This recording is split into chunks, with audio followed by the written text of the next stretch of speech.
Nous allons commencer cette session de l'après-midi. Je vous prie de prendre place.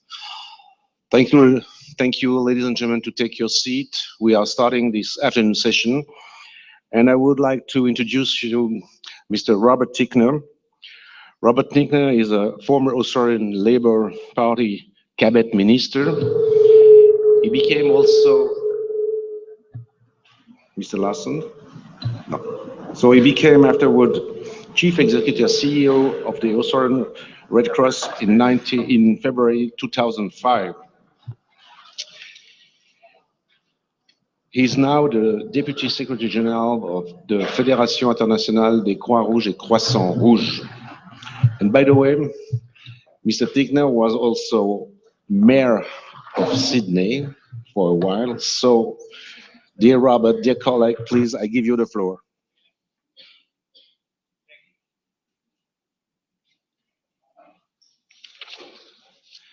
Well, good afternoon, friends. I'm going to put aside my long prepared speech because the organisers have said to me that you've got some little time constraints, but also because it's important to have opportunities from the floor for people to be able to engage. So I'm going to truncate my remarks and leave you with a published version of the speech with the organisers, and also we'll publish this in Red Cross as well. I want to begin, however, by saying that I'm sorry that the Secretary General of International Red Cross Federation can't be here. Elhaj C has a very long-standing commitment in Vienna, but he extends his greetings to this very important conference. You all know, because you've been talking about it, that we stand on the cusp of a quite fundamentally important intergovernmental meeting. In fact, though, there are two important meetings from a Red Cross and Red Crescent perspective that are coming up. Of course, the Climate Change Conference is one of those conferences, but also the World Humanitarian Summit in May next year, held in Istanbul, will bring together governments, humanitarian organisations, and people affected by humanitarian crisis to propose solutions to some of the world's most challenging humanitarian problems. And in my remarks, I want to highlight the interrelationship between those two events. I also want to champion a number of principles in the course of what I have to say that I think are very important to this movement going forward. One of those is, of course, that politicians have to lead, and that's been hammered home here, I think, a great deal in the course of the event. So too has the message that youth have a huge contribution to make. But the other thing that needs to be said is that we all need to listen to the voice of the people. Our communities that we work with around the world in the International Red Cross and Red Crescent movement, our volunteers and our members and our staff in 189 countries around the world are sending us a really important message that Red Cross and Red Crescent has to engage with this issue with the rest of humankind. And I think we should never underestimate the strength of the community and the strength of the voices coming particularly from young people in making a difference. At our last Red Cross conference in Australia, the Australian Youth Climate Coalition was one of the keynote speakers, really drawing important issues to the attention of our movement. I want to, if I could, say a little bit about one of the core objectives of our work in Red Cross and Red Crescent, and that is to save lives, protect livelihoods, to strengthen recovery from disasters and crisis. And that first strategic objective of ours is something obviously hugely related to this subject of climate change, and I want to make some remarks about that today. I think we all know that the effects of climate change and environmental degradation have immediate consequences for the lives and livelihoods of the people we serve. The risks that are already there rise, they jeopardise the hard-won development gains, and they pose formidable challenges to communities. We therefore, in the Red Cross and Red Crescent movement, in the Federation, recognise and share the concerns of the International Panel on Climate Change, and we believe that it's now demonstrated that the science on climate change is now unequivocal. The International Red Cross and Red Crescent movement is involved in many grassroots projects around the world which impact on building more resilient and sustainable communities, and are directed towards addressing the impact of climate change. And they will be available in my published speech, but they are examples in Indonesia, in Nicaragua, in Vietnam, in Grenada, in Colombia, in Kenya, in Iran, and indeed throughout most regions of the world. And the point I make here is that grassroots action by communities is incredibly important, when we must never forget that. I want, however, to make a very important point from a Red Cross and Red Crescent perspective concerning the impact of disasters and how we should respond to them. First, I might say that please don't be alarmed that I'm talking about these issues in the climate change conference. It does not accept that the climate change will get necessarily worse if the governments of the world act in time. There's obviously an enormous challenge there, and that's been highlighted in the conference. But we have to face the fact that whatever happens in the future, climate change is here now, and we have to respond to it. And by alerting the world to these issues, I think Red Cross and Red Crescent has an important role to play in the debate. But I think our message is not that we should just be waiting for disasters to happen. Obviously, the whole agenda of climate change needs to be tackled. But more than that, from our perspective as a humanitarian organisation that provides relief in disasters, we think we have to get smarter, and the world has to get smarter in acting in advance of disasters, to build resilience in communities, to undertake the necessary disaster preparedness, to invest upfront in looking after the people and not just waiting till disasters happen, and sometimes building back, and not just building back better either. These are important lessons, I think, that we have all learned. And this building resilience for us has been brought home in a concept that we're championing around the world. It's the 1 billion coalition. We launched it in Sendai at the UN Conference on Disaster Risk Reduction in March this year. And that's about scaling up community and civil action on resilience. And our goal is to work in key partnerships to engage at least one person in every household around the world in active steps towards strengthening resilience over the next 10 years. But in order to do these things, and in order to make progress on the issues that you've been talking about today, I think we need to be creative in the way that we respond. We need to look out to build partnerships with organisations and people that we might not have engaged with in the past. I want to give you an example of what we've been doing in Red Cross in Australia, in this Australian Business Roundtable for Disaster Resilience and Safer Communities. And Red Cross has never done this before, but we thought it sufficiently important to work in this collaboration, this partnership, with the major banks and the biggest insurance company in Australia, one of the biggest communications company. And essentially our message has been to government that it makes much more sense economically to invest in community resilience than waiting till after disasters have happened. And our work managed to achieve second place in the Sasakara Awards at the international conference in Sendai last year. And the UN recognition of this partnership is not all about us, but it's about a concept, about building alliances, building partnerships, and advocating to government, because they have a huge role in building community resilience. People can't just do it on their own. They often need resources and support from government.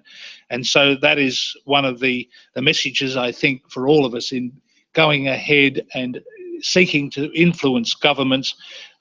We also need to build strong partnerships. I want to turn, if I could, to another issue that may be surprising to you, but I hope it isn't, to put it on the agenda of your thinking. And I want to begin by commending the founder of Green Cross, Mr. Gorbachev, for the commitment he's shown around the issue of nuclear weapons. Many of you may know, but some of you may not, that the International Red Cross and Red Crescent movement has been one of the leading global thinkers and advocates for the governments of the world to move forward to render the use of nuclear weapons as an illegal weapon of war. Now, I raise the issue of nuclear weapons because it is an issue which is profoundly related to issues of the environment and, of course, potentially to issues of climate change. I know that it's profoundly a humanitarian issue in the eyes of most people in the world, but I've learnt from attendance at the global conferences of governments that have been held over the recent years in Oslo, and then Nayarit in Mexico, and then in Vienna in the last year, that the governments of the world are increasingly conscious of the fact that the threat of nuclear weapons and the potential for an accidental detonation of a nuclear weapon, and ultimately the potential for a nuclear war, poses very grave risks to the world environment, and indeed ought to be on the agenda of climate change itself. And you know, the crazy thing is, as we stand here at this event today and participate, that the world has tackled issues of landmines and cluster munitions, of biological weapons, but we haven't yet rendered the use of nuclear weapons an illegal weapon of war. And so these conferences of the governments over the course of the last 3 years, believe it or not, have been the first humanitarian events, the first humanitarian conferences of governments ever to focus on nuclear weapons. Often there's been strategic debates, broader conferences that address other issues, but this focused on the humanitarian and, may I say, the environmental consequences of nuclear weapons. And the most wonderful thing has happened, because arising out of the event that was held in Vienna, there are now some 118 governments that have now essentially signed up to a statement behind the government of Austria, calling for movement towards the rendering of nuclear weapons an illegal weapon of war. Can I conclude by making some remarks about the events that are coming up in the context of this conference? I read, as you do, and I think about the gravity of the conference coming up. You know, it's so easy to utter platitudes that we're not allowed to fail and how important it is. But this is, I guess, one event in the history of the world where all those statements are true. This is an absolute make or break period for the future of our planet. And so the Red Cross, Red Crescent movement is, like you, looking for governments to take an important lead on these issues. We also want to see them promote a broader community resilience agenda that safeguards sustainable development gains and integrates disaster risk reduction with public health, poverty reduction and climate change strategies. We want to see the national plans, we hope will come from this, to include a balance of climate change adaptation and mitigation activities with a range of options targeted to the vulnerable systems and life and people to improve resilience and livelihoods based on a climate-friendly, resilient economy. And much of that, of course, is exactly what you've been talking about at this event. I want to say to you that the 189 Red Cross and Red Crescent societies, in their own way, in their own domestic context, stand ready to make a contribution to address the causes and consequences of climate change in the context of the national climate change strategies. But for me, if there's one message I want to leave you with, it is this, that we have to believe in the people of the world. We have to believe that people will put aside racial, political, geographical differences and unite as the human family. I've had it in my life the privilege to know so many people who have been peacemakers, who've been people who have managed to bring together very diverse and divergent and sometimes initially hostile groups in line with an agenda which charts a better course for the world. And I truly believe that's how human progress is made. We've got to appeal to the better hearts of people, and we've got to build strong coalitions of wide-ranging groups in the community that stand behind us. In Red Cross, Red Crescent, we call it the power of humanity, and I believe in it passionately. Thank you very much.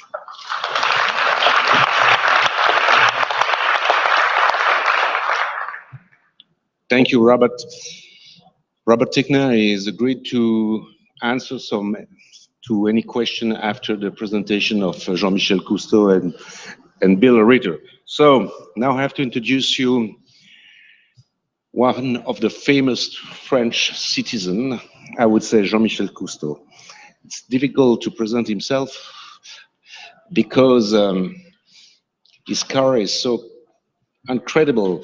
But in 2 words, I would say that Jean-Michel is a French oceanographic explorer, He's also an environmentalist, an educator, and a film producer. By the way, in 1999, Jean-Michel founded the Ocean Future Society, and he's also, since a couple of years, chairman of Green Cross France et Territoire. And since 2 days, Jean-Michel is also board member of Green Cross International. So Jean-Michel, vous avez la parole.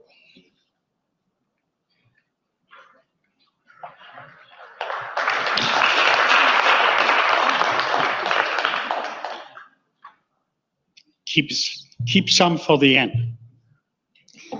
I will speak English because there are more people speaking English than French.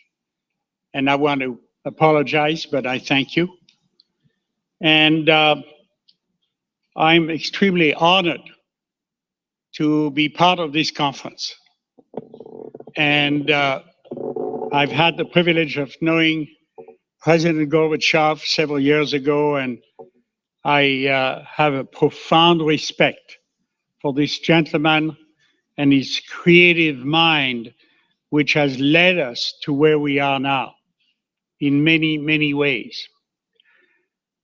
I remember when I was a child, my father would tell me, people protect what they love. And I remember for a long, long time telling him, but how can you protect what you don't understand? I've had the privilege as a child, when he was in the French Navy in south of France, in Toulon, to be invited to be the first child, together with my late brother, to become a scuba diver, because my dad had co-invented the regulator which allowed people free from the surface to explore or start to explore 70% of the planet, the ocean, which we all depend upon. I want everyone to remember that when you drink a glass of water, you're drinking the ocean. When you go skiing, you're skiing on the ocean. There's one single water system which every one of us depend upon.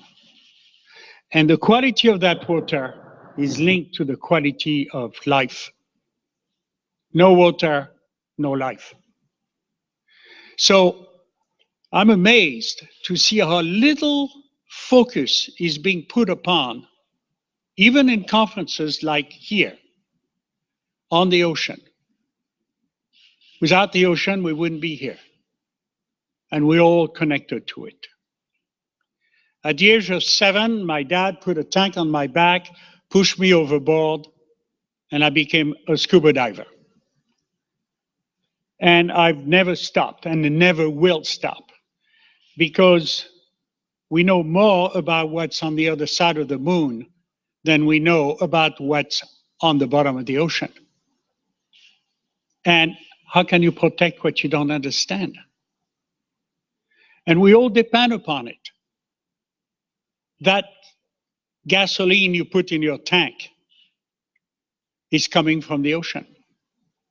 Those plants, those tiny little plants, which millions of years ago were turned into oil. And we know the problems, obviously, today.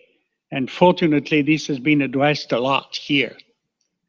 I'm looking forward to the conference in Paris, but I'm worried because I want decision makers to make decisions and stop going blah, blah, blah, which I've experienced many times in my life. Naturally, exploring the sea becomes my father's greatest adventure, with my family and me being accomplices to the great journey of exploration and discovering into the largest ecosystem in our planet, covering 70% of the Earth's surface, the ocean. Many things have changed since my childhood days, growing up in the south of France, in the Mediterranean Sea, where I saw all kinds of species. Many of them I can't see today. I've witnessed beautiful untouched treasures on Earth, and I've seen the destructive consequences of humans' careless actions. In my 70 years of diving, I've never stopped waiting to explore more, learn more, and share more about what I know. And now I've never been more excited and optimistic about the future. I'd like to remind every one of us that when I was a child, and some of you probably, I didn't have telephone, I didn't have a computer, I didn't have a television. Today, we live in the communication revolution. Today, 7.2 billion people are connected to each other. I was in India not very long ago in a room with 100 people. And there was one gentleman with a computer, and he was trying to get the answers to the questions of those 100 people. And those questions were not about India. They were about the rest of the planet. There's one human species on the planet. Borders has become an absurdity.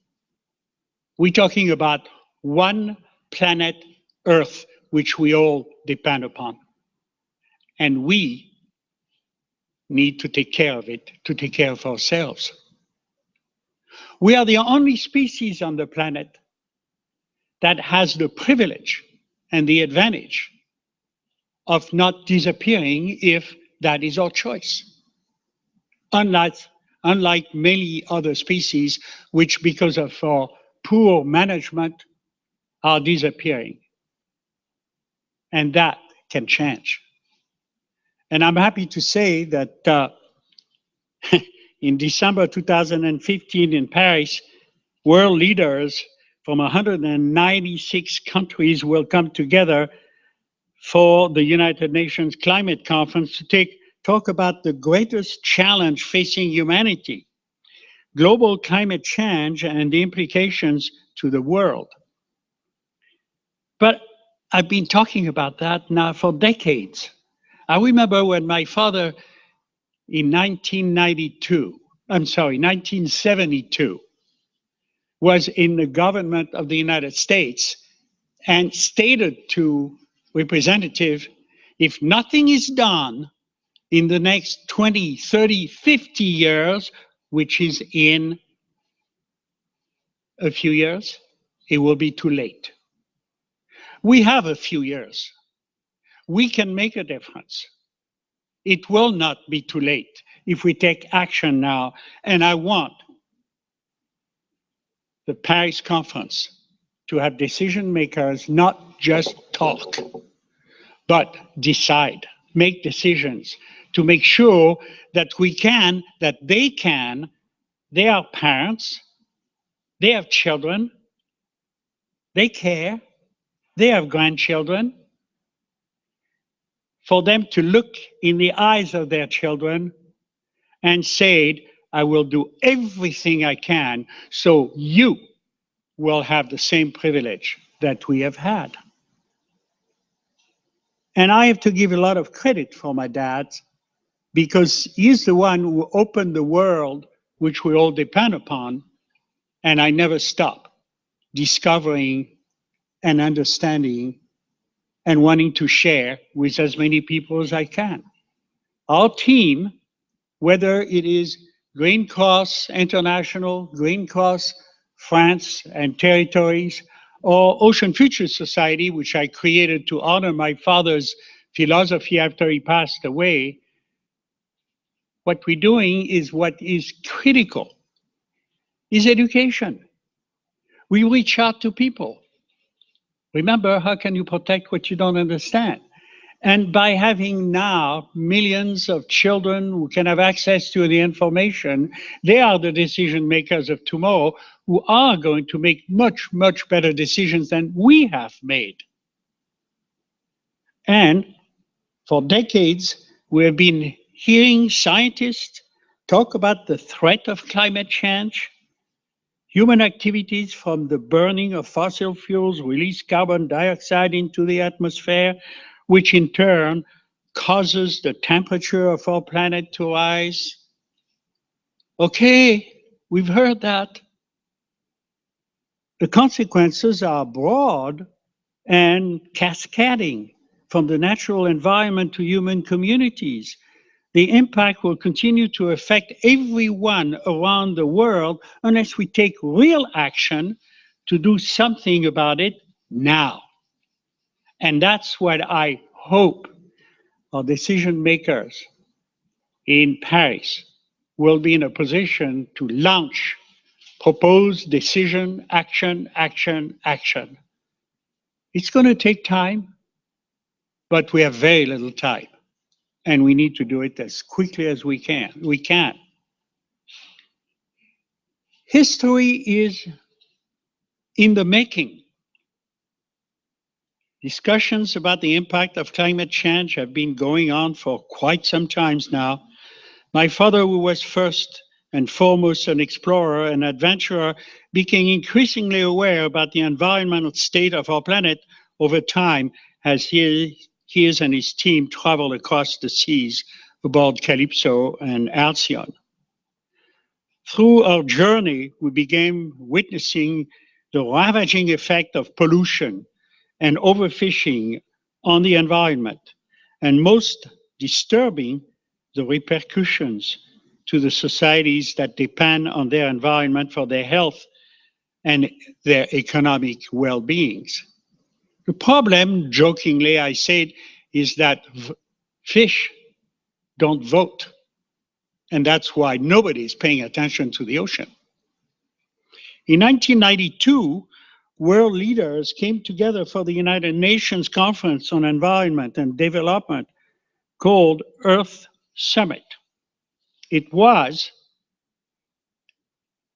a gathering intended to discuss the global landscape of the environment, the first time so many nations came together to collectively address the state of the planet, including in the discussions where issues related to the production of toxic chemicals, problem caused by polluting the air and water, the growing scarcity of fresh water and alternative energy sources to replace fossil fuels that scientists long stated were linked to the climate change.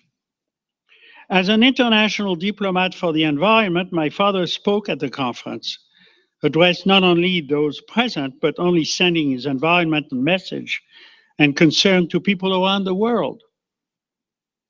The most memorable speech that took effect and shook everyone came from 12-year-old Stephen Curtis Suzuki, who looked at the room full of delegates and pledged, "Why won't you protect my future?" She was known as the girl who silenced the world. 20 years later, I attended the United Nations Conference in Sustainable Development, also called Rio +20.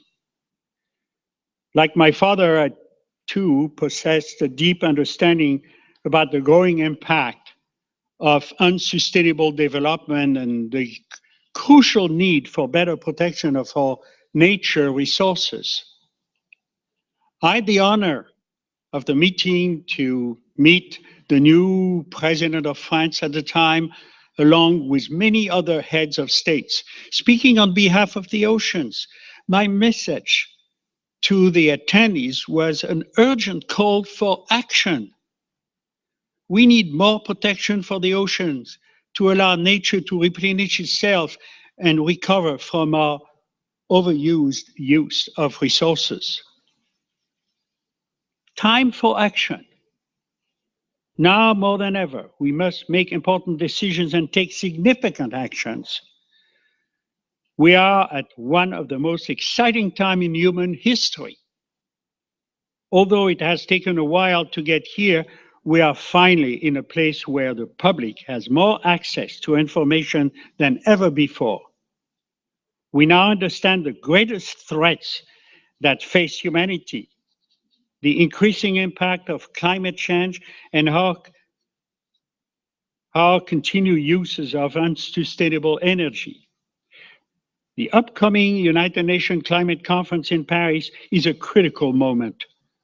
The leaders and decision makers of the world have the opportunity to make significant changes that can allow us to create a better future.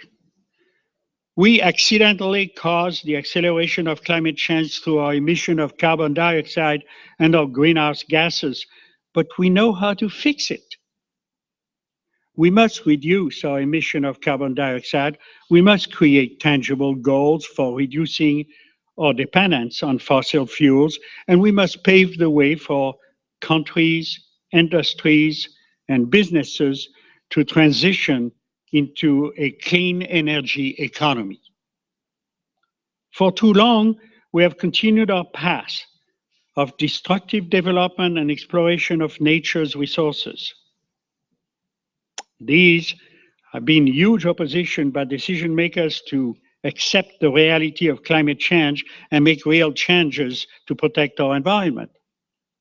But now human population around the world are suffering. We are already feeling the impact of our changing climate, and we are suffering the consequences from the lack of action. It is not too late. The good news, there has been a major kick in the butt that is having severe economic impact and finally forcing even the deniers to take the climate discussion seriously. It is heartening that many economists and insurance industries are calling for action because climate change is affecting every aspect of our economic well-being. Major storms and hurricanes such as Hurricane Sandy, for example, have shown us that without stabilizing our global temperature, we will experience stronger and more frequent storms, costing us billions of dollars in damage. Droughts are increasing around the world, threatening freshwater and food security for billions of people. And as the oceans warm and expand, sea level will continue to rise and coastal communities will face uncertain futures. Many will be forced to move, and some of them are already moving. I was in the Pacific at Oceanic in New Caledonia, and there were 27 countries that are, amongst many of them, going to disappear. Where those hundreds of thousands, millions of people are going to move? Who is going to take care of them? Are we speaking to the right countries that can make a difference? Whether it's Australia, France, United States, New Zealand, there are many of us who can make a difference. We need action to help those people who have no options than being kicked out of their countries because some of them are no higher than 2 meters. Well, all of these, many more impact will affect our economic security as well as our environmental well-being. It is not too late to move our world on a path for a more sustainable future. But the longer we wait, the more difficult and more expensive it will become. Borders are a thing of the past, as I said earlier. The face of our planet is the ocean. It is the largest ecosystem on Earth, but the face of climate change is not the whale, the polar bear, the glacier, the rainforest, or the desert. The face of climate change is us. We are the ones who will feel the consequences most harshly if we do not take action now. Climate change is about saving ourselves, and everything else gets saved too. We have the opportunity to do that now. In Paris in 2015, support of binding global climate agreement that reduces man-made greenhouse gases. Talk to your family, talk to your friends, talk to your neighbors. We are the ones making the decision. The quality of our lives depends on the quality of our environment. Our children, grandchildren, and generations to come deserve to have the same privilege as we have had. To see the beauty of the colorful coral reefs, witness the majesty of the polar bears, and benefit from the living, breathing rainforest amongst all on nature. A prosperous economy will only be sustained by a healthy, clean energy future. The cost of doing nothing is far greater than the cost of doing something. The time is now, and the opportunity is here. Let's take action now. We have the privilege to be the only species on the planet that has a choice not to disappear. We are the only species that can choose the course of our future. I am so positive that changes are going to happen. After listening to some of the people, decision makers, who can communicate with millions and millions of people around the world, we are going to get there. But again, I used to say, how can you protect what you don't understand? And I have now the immense privilege with my team of being able to tell you there are new technologies, there are new industries that are coming out. And I have no time to answer or to give you many of the knowledge that I am learning from or acquiring from other people. But I wanted to tell you that thanks to new technology, thanks to colleagues of mine, I'm now in a position where after 70 years of diving, I can see things that I've never been to see in the ocean. And very soon, I'm going to show you on the screen 3 minutes of a new program that we are putting together, which together with my team and my children, we're going to be able to take and show the world what we depend upon. And that is the ocean and what's in the ocean. I'm excited like a kid. I'm now certified to go scuba diving with an equipment which allows me to literally be protected from the pressure, but I'm free like I am now. And I can go down to 300 meters, 1,000 feet in 5 minutes, spend 10 hours down there, and come back in 5 minutes. And with my right foot, I can go forward, back, left, right. With my left foot, I go up and down. And I can remove my hands, which allow me to take samples for the scientific community. And I can regulate and make sure my air is being clean. I can start my high definition cameras on top of my head. And I can start the LED lights that I will have on my tummy. I'm free again, like my father started with the scuba equipment, but I was so frustrated not to stay longer and go deeper. Now we can, and we're going to discover thousands of species and share that and understand how connected we are. Let's not forget that 50 to 60% of any medical products you take is coming from the ocean. It's being mimicked because we've learned how to do it. Let's not forget that every other breath of air you have, 7.2 billion people, any animals, every other breath of air is coming from the ocean. We need to take care of it. We need to take care, and we have the privilege to be able to do that.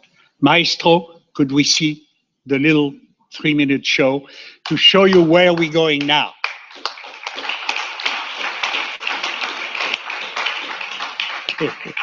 Is that okay? Super, merci. Jean-Michel is a really energetic man and enthusiastic, so, and with hope. Thank you.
Thanks, Jean-Michel. Beautiful picture.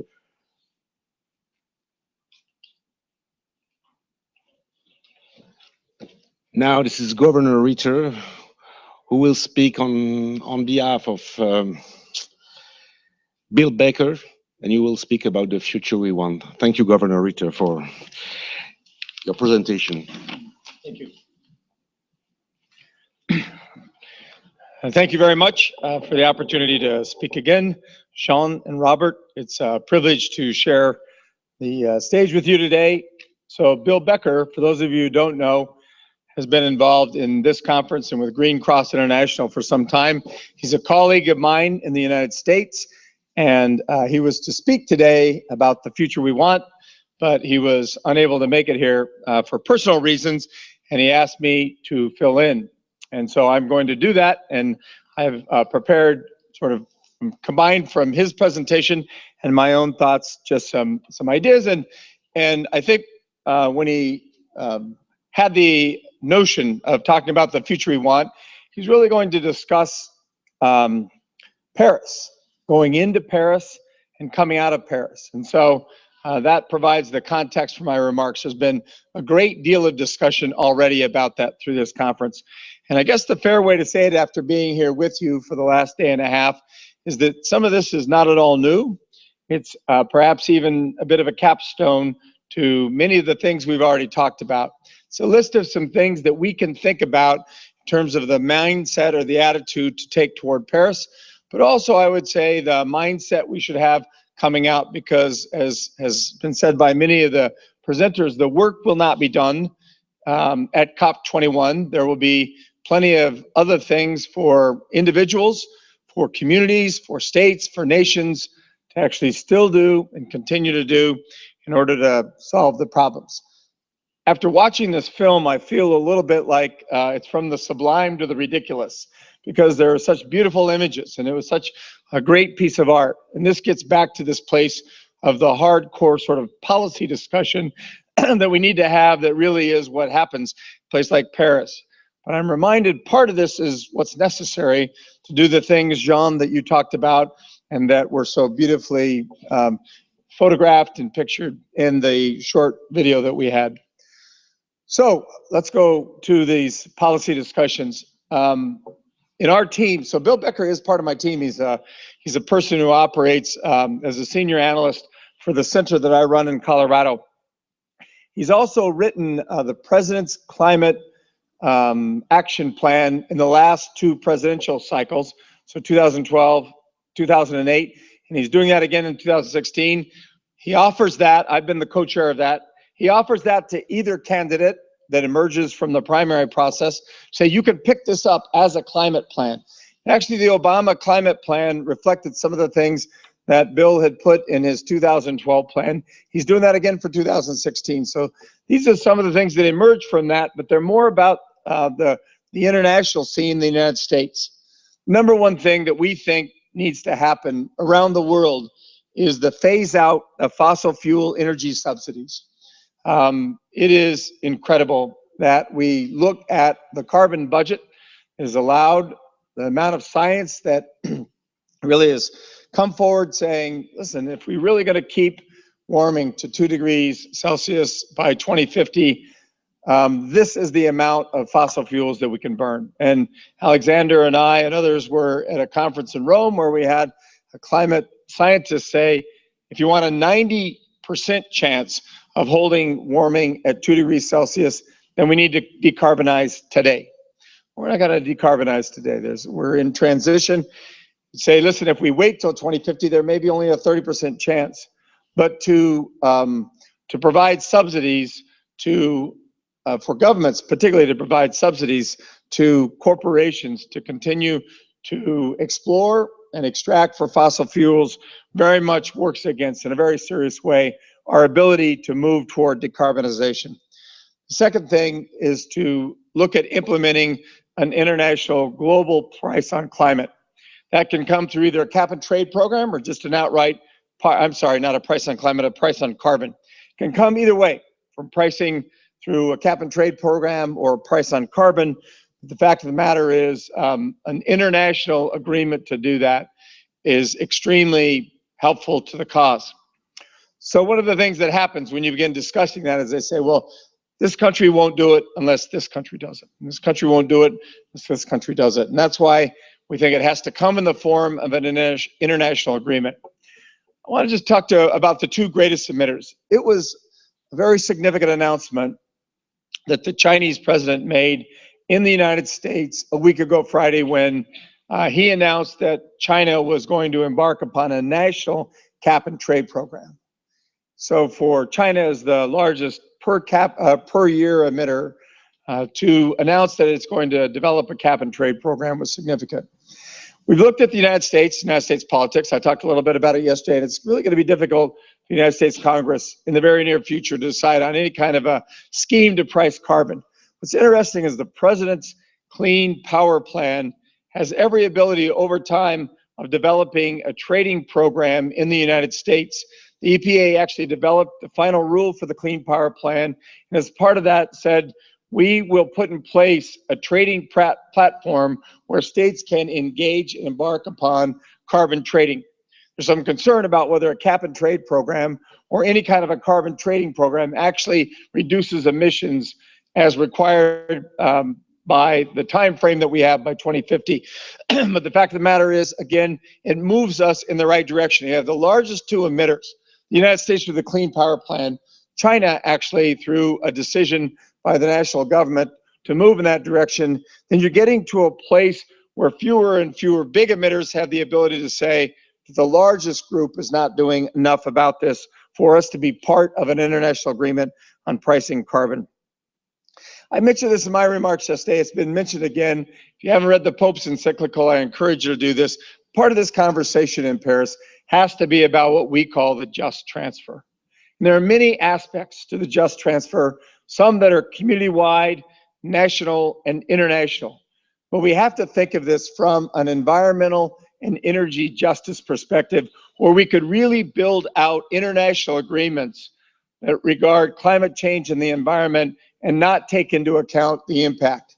If we do nothing, I think it's pretty clear that the impact first and worst will be on the poorest of the poor.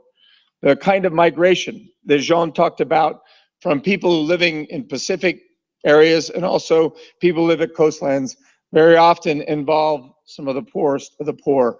And we, I think, should take that into account in an international way, but also that this transition will mean the dislocation of workers. It will mean that economies that have been built up in local areas over a long period of time actually are going to be either taken down or have to be readjusted in a fairly serious way. There's a variety of ways to think about that. We've been talking about that at this conference. Won't go into it, but it should be something that we keep at the forefront of our mind at all times. That justice is a part of the climate equation.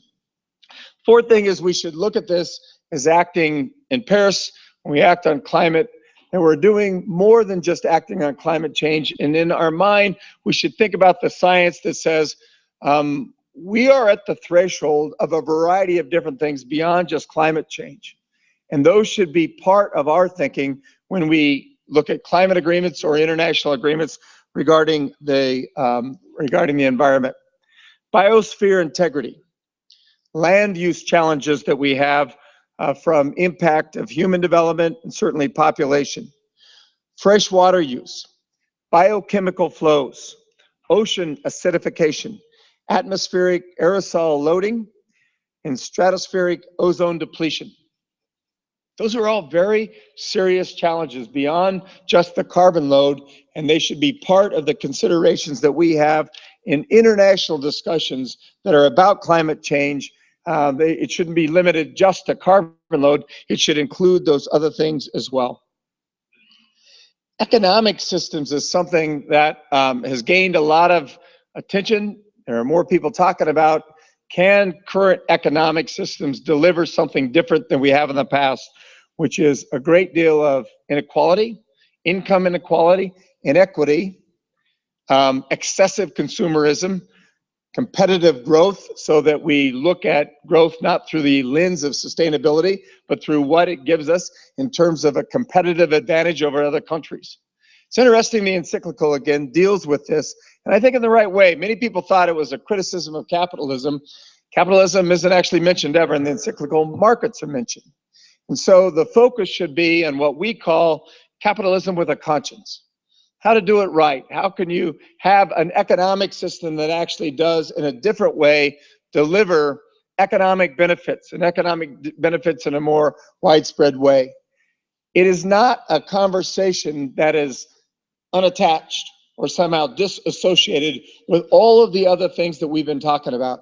I don't think you're going to have a discussion about the environment, about climate change, about all those various issues that have to do with the threshold of human behavior. Can't have that conversation without talking about what's the right kind of economic system that can deliver the benefits broadly to the people of the planet. The other part of that is to talk about this in terms of those things that are part of the restoration economy. So it's not just taking the economic system and doing a variety of things that undo it. It's what can we also add to it. If you think about forests and soils and wetlands and oceans, all as carbon sinks and all as places where we can put effort and energy into those and have some economic development, but have an economic benefit accrue from it. In the United States alone, there are about 221,000 people employed in just the restoration economy. It's worth about $24 billion annually, just in one country. And that's without a great deal of focus on an actual restoration economy. If you brought to bear more focus on it, and you brought that globally, there are a variety of things that could happen from economic development and a restoration economy that can both begin to repair the impact of human development, but also allow us to think about this in a lens, through a lens differently than we thought about sort of Adam Smith's invisible hand capitalism. I do think it's important as well, and this is something Bill Becker and I, we're writing a book, and one of the things, we have a chapter on changing the conversation. And there can be a debate about how we change the conversation, but so much about when we discuss climate change, it's about kinds of sacrifices that people are going to have to make in order for us to get to the place where we attain the goals necessary to keep warming, sort of the limits scientists said is important. We think we can change the conversation and not make it only about sacrifice, but add to it the kinds of opportunities. The restoration economy is one of those things, but there's a great deal of benefit to global population if we do this and we do it right. And to think about this more broadly than if we think about it just in our own self-interest and our national self-interest, you actually get to the place of being able to talk about it as opportunity. And I think this has been alluded to a few times as well. And we as Americans, we have this problem in a very serious way, and that's thinking outside the lens of our national sovereignty. The nation state has been a political institution for a very, very, very long time. And so many times we're very proud of our country. We're very parochial about the nation state.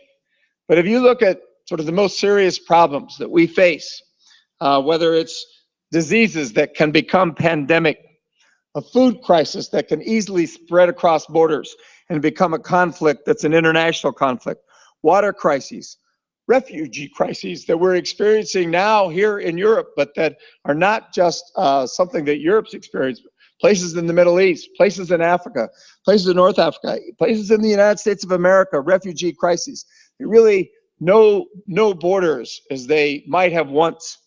And an economic crisis that we experienced in 2007, 2008, 2009, 2010, it had no borders.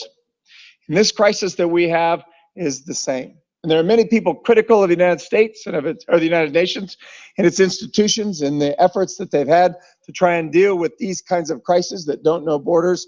Fact of the matter is the United Nations still has the best institutions for doing it. And what we need to do is think about all the ways that we can support those institutions going forward so that we actually have an ability to deal with these kinds of things. And what that requires of us is to perhaps think differently about our own sovereignty and about the limits that national sovereignty can bring us. and particularly the impact it has on populations around the world if we don't think differently. What Bill Becker would say, and what I'm going to say in his stead, was said at the last conference, the last time there was a Green Cross International conference. He talked about trying to imagine the future that we want. They began working with the United Nations, and Ban Ki-moon picked up that theme as his own theme. What is the future we want? And I think it's fair for us to just try and envision what that future is, what it looks like to get to a zero carbon future, what it looks like to get to a place where we manage our waste, where the population of the world is such that we have a sustainable future in mind, even with a population of 9 billion people. With the increase in affluence, the increase in technology, we are still managing to live within the limits of one Earth. What does that future look like? And how do we get there? I read a quote by eco-modernist Mark Lyons, who's from the United Kingdom. He says this: ultimately, most people want to see poverty eradicated and human rights respected. Most people want to reduce the risk of serious climate destabilization. Most people want to see the natural world protected and species saved from extinction. There are some at the extremes who actually do not want these things, but most of us do. So let's build on what we have in common. We might find it is more than we usually think.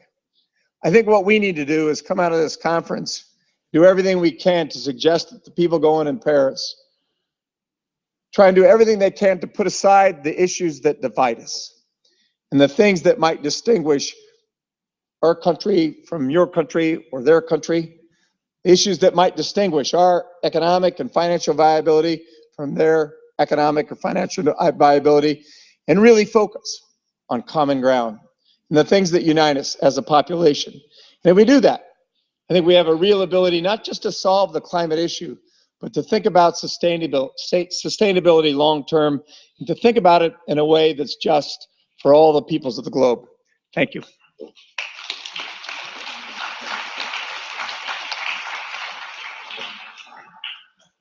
Thank you very much.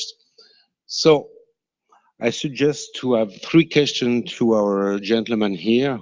Who is starting? Yes, please.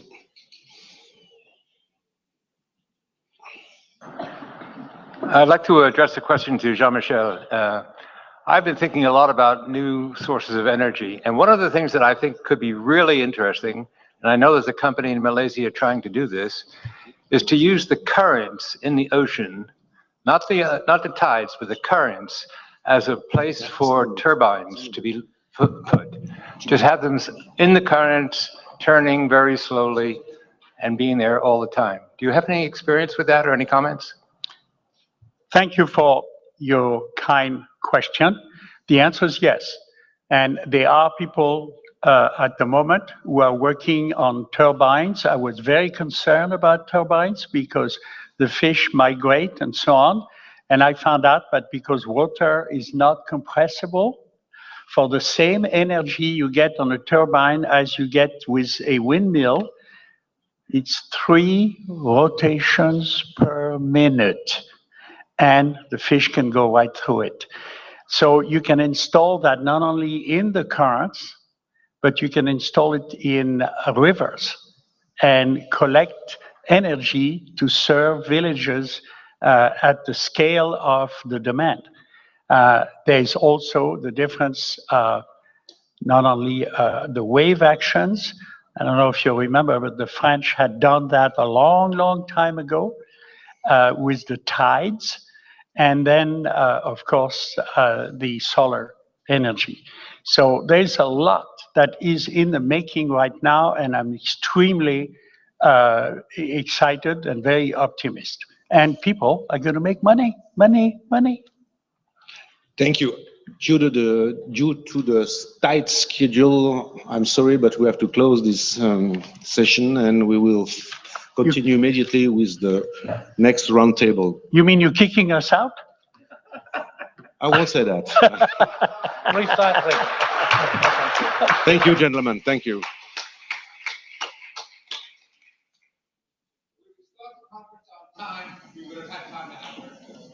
Well, it took us so much.